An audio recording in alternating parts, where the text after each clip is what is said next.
Friends नमस्कार।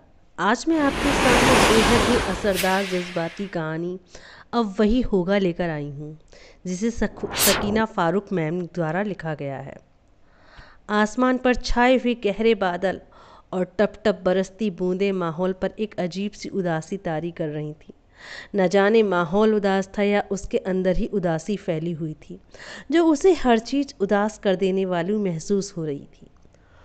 उसने घर के सामने गाड़ी रोककर हॉर्न बजाना शुरू कर दिया। चंद लम्हों में दरवाज़ा खुल गया और बारिश की बौछार से बचने की कोशिश करती हुई अस्मा मौजूद थी। उसे हल्की सी कोफ्त महसूस हुई। न जाने अस्मा दोनों लड़कों को हर वक्त छोटे बच्चों की तरह क्यों ट्रीट करना चाहती है। दोनों 8वीं और 7वीं में आ चुके हैं, लेकिन अस्मा ना उन्हें अकेले किसी दुकान पर भेजती है, ना ही किसी दोस्त के घर। उनके खाने पीने, सोने, जागने, पढ़ने, लिखने और दीगर तमाम मालूमात में भी हद से ज़्यादा इंटरफेयर करती थी। जबकि वह इस बात का कायल था कि बच्चों को अब थोड़ा सा फ्री छोड़ देना चाहिए। वह लड़कियां नहीं थी, लड़के थे, मगर यह औरत जरा सी बारिश में बेटों को घर में बैठाकर खुद गेट खोलने चली आई थी। उसने गाड़ी गैराज में पार्क करते हुए एक निगाह अपनी बीवी अस्मा पर डाली और खुद अंदर दाखिल हो गया। लाउंज में कदम रखते हुए उसने के दिल में फिर से एक हूंक सी उठी। वह उदासी जिसे वक्ती तौर पर बीवी के ऊपर आए हुए गुस्से ने धुंधला कर दिया था, दोबारा पूरी शिद्दत के साथ हमलावार हो गई। उसने अम्मा का मखसूस सोफ़ा खाली था। रोज़ाना उसके ऑफिस की वापसी के वक्त वह उसी सोफ़े पर बैठी मिला करती थी। उसका भी यही रूटीन था कि वह सबसे पहले अम्मा के पास कुछ देर बैठकर उनकी खैरियत पूछकर ही दूसरा काम करता था। अम्मा के बगैर उसे करार कहाँ था, ना बचपन में, ना ही अब, यानी अधेड़ उम्र में। उसे लाउंज में खामोश खड़ा देखकर अस्मा उसके नज़दीक आ गई। चाय यहीं ले आऊं? उसने आहिस्ता से पूछा। क्यों? तुम कोई नई आई हो क्या? तुम्हें नहीं मालूम मैं हाथ मुंह धोए बगैर चाय नहीं पीता? वह उस पर उलट पड़ा। अस्मा घबराकर कुछ बोले बगैर वापस किचन की तरफ बढ़ गई और वह परेशान से अपने रूम की तरफ बढ़ गया। खाने की मेज़ पर आजिब मौजूद नहीं था। उसने सवालिया निगाहों से अस्मा और हारिस की तरफ देखा। आजिब कहाँ है? बाबा, उसे सुबह से बुखार है, हारिस फौरन बोला। डॉक्टर को दिखा दिया था? उसने अपनी प्लेट में सालन निकालते हुए अस्मा पर सरसरी निगाह डाली। जी, दोपहर को डॉक्टर इमाम के क्लिनिक ले गई थी, मेडिसिन दे दी है, इस वक्त बुखार कम हो चुका है, वह सो रहा है। समझ में नहीं आता है तुम बच्चों के साथ करती क्या हो? हजारों दफ़ा कह चुका हूँ उन्हें दुनिया के माहौल में घुलने मिलने दो। ज़रूरत से ज़्यादा हिफाजत बच्चों के लिए नुकसानदेह होती है, और तुम इतना पानी उबाल उबाल कर पिलाती हो, इसलिए ये आए दिन बीमार रहते हैं। वह उस पर चिढ़कर कहते हुए वह बिल्कुल भूल गया था कि 1 महीना पहले हारिश का गला खराब होने पर उसने सारा इल्ज़ाम अस्मा पर धर दिया था। उसने बच्चों को आइसक्रीम खिलाई थी। और यह क्या पकाया है? उसने प्लेट की तरफ इशारा करते हुए कहा। सिर्फ एक वक्त खाना भी घर में खाता हूँ, और वह भी ऐसा, न मज़ा न खुशबू। एक वो खाना था जो अम्मा पकाती थी। उसके लबों में एकदम आह निकल आई। अस्मा चाहने के बावजूद कुछ न कह सकी। वह खामोशी से प्लेट में पड़े चावल के दाने इधर उधर करती रही और हुमायूं महसिन बड़े आराम से खाना खाता रहा। अस्मा का पेट उसकी बातों से ही भर जाया करता था। अगर औरतों को जरा सा सर पर चढ़ाओ तो यह तिगनी पर नाच नचा देती हैं। बस एक मौका मिलने की देर होती है, हाथ पकड़ाओ तो बाजू पकड़ लेती हैं, दबा कर रखो तो ज़िंदगी सुकून से गुजर जाती है। उसे अब्बा, ताहिर भाई, ज़हीर भाई और उमेर भाई से ज़्यादा अम्मा अच्छी लगती थी। वह उनसे भी सबसे ज़्यादा करीब भी था। अब्बा का गुस्सा, भाइयों की बेनयाजी और अम्मा की बेचारगी। उसने आँख खोलते ही यह मंजर देखा था। उसके तीनों बड़े भाई मुल्क के मशहूर व मारूफ स्कूलों की बोर्डिंग हाउस में परवान चढ़े थे। यह अब्बा का नादिर शाही हुक्म था। 8वीं के आते ही हर भाई शहर बदर कर दिया जाता था। अम्मा की ममता भड़कती रह जाती, मगर वह बेबस थी। अब्बा का ख्याल था कि अम्मा की छोटी अक्ल और बेकार की देखभाल लड़कों को बिगाड़ देगी, इसलिए उन्हें अम्मा की सोहबत से बचाने का यही तरीका था। उन्हें बोर्डिंग भिजवा दिया जाता था। नतीजन ताहिर भाई की आर्मी ज्वाइनिंग करने के बाद आगरा पोस्ट हो चुके थे। ज़हीर भाई स्कॉलरशिप पर अमेरिका चले गए और उमेर भाई इंजीनियर बनने जा रहे थे। अब्बा अपनी अक्लमंदी पर फूले न समाते। अम्मा औलाद की जुदाई में 8-8 आंसू रोया करती और उसकी यानी हुमायूं की बारी थी। इस बरस वह भी 8वीं जमात में आने वाला था। उसने हमेशा अम्मा को बेचैन परेशान ही देखा था। रोई रोई आंखें, कांपते हुए खामोश लब। सब हैरान थे, घर में इसमें सारी नेमतें होते हुए भी अम्मा इतनी उदास क्यों रहती हैं। वह दूसरे भाइयों के मुकाबले में माँ से ज़्यादा करीब था। वह उसके भी जाने का वक्त करीब आ गया था। अम्मा की बेचैनी अपनी जगह, लेकिन अब्बा के आगे ज़बान खोलने की हिम्मत कहाँ से आती। ताहिर भाई का रिश्ता अब्बा ने अपनी भतीजी से तय कर दिया था। अम्मा इस मामले में भी बोल नहीं सकती थी। शादी बखैर और खूबी हो गई। ताहिर भाई नई नवीली दुल्हन लेकर आगरा चले गए, लेकिन ज़िंदगी मामूल पर आने से पहले ही धुआंधार हो गई। जिंदगी गुजारने वाले एक अब्बा एक रात चुपचाप चले गए।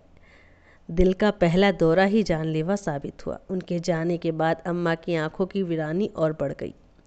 इतने बड़े घर में सिर्फ वह और अम्मा ही तो रह गए थे, या फिर सन्नाटे। सारे भाई अपनी अपनी लाइफ में मसरूफ़ थे, सो महज कुछ दिनों के में ही आ सके।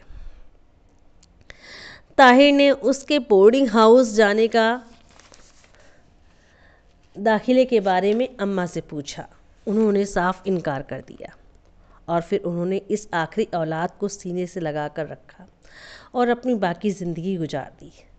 उसने भी सआदतमंद बेटा होने का हक अदा कर दिया। तालीम पूरी करने के बाद अब्बा का छोटा हुआ कारोबार संभाला, जो उसके जवान होते होते दम तोड़ने लगा था, लेकिन इसके जवान खून ने अपनी मेहनत से इसमें नई जान फूंक दी थी। फिर अम्मा ही की मर्जी से उसने उनकी पसंद की लड़की से शादी भी कर ली थी। अपनी शादी के कुछ दिन पहले दोस्तों की महफिल में हंसी मजाक में कही हुई एक बात उसे 14 साल पहले के दौर में ले गई। उसके जिगरी दोस्त वकार ने हंसते हुए कहा, यार यह औरत अजीब मखलूक है। घर घूर के देखो तो सीधी रहती है, प्यार से देखो तो सिर पर चढ़ जाती है, यह बात न भूलना। उवैद ने भी टुकड़ा जोड़ा, बिल्कुल, हमसे इबरत हासिल करो जो आज जोरू के गुलाम बने ज़िंदगी से बेजार बैठे हैं। तुम ऐसी गलती ना करना। उसे 14 बरस पहले वाली अब्बा की कही हुई बात याद आ गई। कामयाबी का यह गुर उसने बड़ी एहतियात से दिमाग में भर लिया था। फिर उस पर हर्फ ब हर्फ अमल करता रहा। मेरे लिए दुनिया की सबसे अहम हस्ती मेरी माँ है। उसकी खुशी मेरी ज़िंदगी में है। उसकी आंखों में आंसू मैं कभी बर्दाश्त नहीं करूँगा। नई नवीली दुल्हन के दिल पर तारी लर्जा उसके हाथों से जाहिर था, जो उसकी गोद में धीरे धीरे लरज रहे थे। अपनी पहली कामयाबी पर उसे खुशी का एहसास मगरूर कर गया। फिर कामयाबी का नशा बढ़ता ही गया। उसका लहजा सख्त से सख्त होता चला गया और नई नवेली दुल्हन खुशी के मज़े लूटने से पहले ही उजड़ी हुई नज़र आने लगी। अम्मा को ले देकर एक बहू नसीब हुई थी। बड़े 3 बेटों की बहुएं तो शक्ल दिखाने की ही रह गई थी। ताहिर अपनी बीवी के साथ शहरों की खाक छानता फिर रहा था। ज़हीर अपनी अमेरिकन बीवी के सिर्फ एक झलक दिखाकर बैठ गया था। उबैद ने भी अपनी पसंद की शादी की थी। यह सारे बेटे और बहुएं और उनकी औलादें अम्मा के लिए सिर्फ याद और ख्याल ही बनकर रह गए थे। उनके सारे चाव चोचले हुमायूं की जात तक महदूद हो चुके थे, लेकिन अपनी पसंद की खामोश सीधी सादी बहू लाने के बाद भी अम्मा यहाँ डंडी मार गईं। बहू के लिए उनके दिल में कोई जज्बा और मोहब्बत न थी, उल्टा खौफ था कि आने वाली उनका बेटा न छीन ले जाए। इसी खौफ से उन्हें सुकून में रहने न दिया और न अस्मा को। इस दौर में शराफत की ही यह सबसे बड़ी कमज़ोरी बन चुकी थी। सो अस्मा अपने ख़ानदान की शराफत के सबब मारी गई। हुमायूं की सारी शक्ति का जवाब उसके पास खामोशी के सिवा कुछ न था।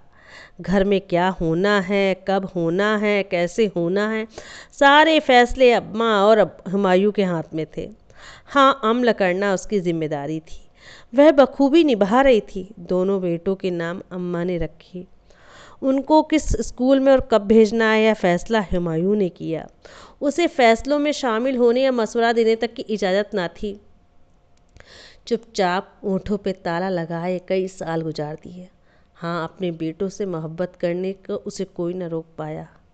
उसे अपने बेटों के लाड उठाता देख न जाने क्यों हुमायूं खफा हो जाता, यह उसकी समझ में नहीं आता। अम्मा को पोतों से भी कोई खास लगाव नहीं था। उनकी सारी मोहब्बत तो सिर्फ अपने बेटों के लिए थी। अम्मा अब हंसती मुस्कुराती। उनकी सेहत अब पहले से बेहतर हो गई थी। वह खुश थी और बेटा मसरूर, और क्या चाहिए था। हुमायूं को लगता कि उसने अम्मा के सारे दुखों का खात्मा कर दिया है। वह सोच उसे खुशी कर रही थी, लेकिन वह खुशी, वह सरसारी फ़क्र एक रात मिट्टी में मिल गया। अम्मा नहीं थी तो जैसे कुछ भी नहीं था। हुमायूं को उनकी अचानक मौत का बेहद सदमा लगा। उसे लगा उसकी ज़िंदगी का मकसद ही ख़त्म हो गया। उनके 40वीं के बाद वह बड़ी मुश्किल से खुद को संभालने की काबिल हो सका। अस्मा और बच्चों को चाहने के बावजूद उसके नज़दीक आने की हिम्मत हरगिज़ न कर सकते। वह एक पत्थर दिल शौहर ही नहीं, सख्त दिल बाप भी साबित हुआ। अम्मा के जाने के बाद अस्मा के रात और दिन में फ़र्क आ गया। अम्मा को खिलाना पिलाना, हाथ मुंह धुलाना, मालिश करना, नहाना, अखबार पढ़कर सुनाना और वक्त ज़रूरत उनकी तबीयत की नासाजी की सूरत में भी न सिर्फ उन्हें दवाएं खिलाना बल्कि उनके साथ सोना भी उसकी जिम्मेदारियों में शामिल था। वह यह काम हंसी खुशी अपनी मर्जी से भी कर सकती थी अगर उसका शौहर प्यार से उससे यह सब करने को कहता। हुमायूं उसकी इस खिदमत को अपनी सख्ती का नतीजा समझता था, जबकि वह यह काम अपनी फ़राइज़ जान करती थी। उसके लिए ज़िंदगी महज हुकूक व फ़राइज़ का नाम बनकर रह गई थी। उसका हक तो रोटियां, कपड़े और छत। अब जबकि अम्मा नहीं थी, उसकी जिम्मेदारियों से फरागत मिली तो अस्मा ने सारी तवज्जो अपने बेटों की तरफ हो गई। खाना वही पकाती थी, लेकिन घर के दूसरे काम घर के नौकर कर दिया करते थे। हुमायूं के पास दौलत की कमी न थी, लेकिन बीवी के हाथ में महीने के खर्च की रकम सौ एहसानों के साथ रखी जाती, जो ना इतनी ज़्यादा होती ना इतनी कम होती कि ज़रूरतें पूरी ना हो सके। अस्मा अपने सारे खर्च कंट्रोल में रखती, लेकिन हुमायूं का ख्याल यही था कि वह ज़रूर इस रकम में से अच्छे खासे रुपए बचा लेती होगी। उसके इस शक को हवा देने के लिए अम्मा काफ़ी थी, जो अपने ज़माने में होने वाले खर्च का मुकाबला अस्मा के हाथों होने वाले खर्च में भी कभी कभी करती रहती थी। सो घर में भरी दौलत अस्मा की पहुंच से बाहर और उसके लिए बेकार थी। अब अस्मा बच्चों के हर मामले में दिलचस्पी लेने लगी थी, क्योंकि अब उसके पास वक्त था। हुमायूं को उसका बच्चों के करीब होना अच्छा नहीं लगता। तुम उन दोनों को बिगाड़ रही हो। लड़कों को इतना लाड़ प्यार अच्छा नहीं होता, उसने अस्मा को डांटा। अस्मा का दिल चाहा कि वह हुमायूं को जवाब दे और उससे पूछे, अगर वह अपने बेटे को मोहब्बत नहीं कर सकती तो हुमायूं को अपनी माँ से मोहब्बत करने का हक क्यों था। माँ की औलाद से मोहब्बत और औलाद का माँ से लगाव तो एक कुदरती सच्चाई है, मगर वह हमेशा की तरह चुप रही। बच्चों के ट्यूटर को किसी इमरजेंसी के तहत 15 दिन की छुट्टी पर बाहर जाना पड़ा। बच्चों के इम्तहान करीब थे। अस्मा ने खुद इस ड्यूटी को संभाल लिया। हुमायूं उसे बच्चों को पढ़ाते देखकर भड़क गया। ट्यूटर कहाँ गया? उसने पूछा। छुट्टी पर है, अस्मा बोली। वह छुट्टी पर है तो कोई दूसरा ना बुलाया जा सकता था? मुझे क्यों नहीं बताया? उसने नाराज होकर कहा। ऐसा कोई बड़ा मसला नहीं था ना, मैंने सोचा जब तक वापस आएगा बच्चों की पढ़ाई मैं देख लूँगी। मेरे बच्चे इस वक्त जिस स्कूल में पढ़ रहे हैं उसकी माहाना फ़ीस 8,000 रुपये है। उनके ट्यूटर को मैं हर माह 20,000 रुपये देता हूँ।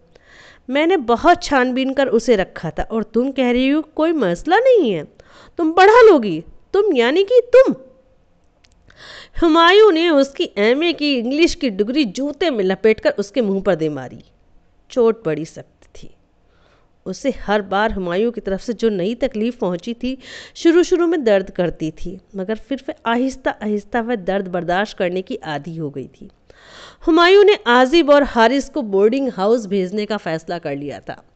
ताहिर भाई, जहीर भाई, उमेर भाई की कामयाब जिंदगी उसके सामने थी। अपने भाइयों की तरह बड़ी बड़ी डिग्रियां ना लेने का, आला तालीम याफ्ता ना होने का मलाल बाकी रह गया था। वह तो बस ग्रेजुएशन ही कर सका था, फिर कारोबारी ज़िंदगी में दाखिल हो गया था। शायद इस कमी को वह अपने बच्चों के ज़रिए पूरा करना चाहता था। अस्मा ने जो यह सुना तो उसके ऊपर की सांस ऊपर और नीचे की नीचे रह गई। उसने 15 साल तक हर अजाब यूं ही तो बर्दाश्त नहीं किया था।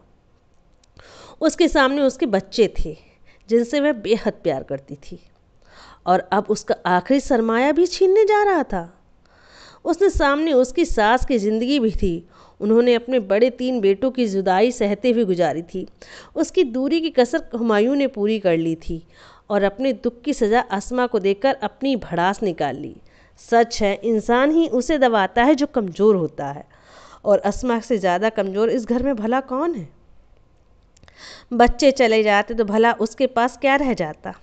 उसने पहली बार हुमायूं के फैसले के इख्तलाफ की ठानी थी, लेकिन हुमायूं का पत्थर चेहरा देखकर उसका अज़्म रेत की दीवार की तरह ढह गया।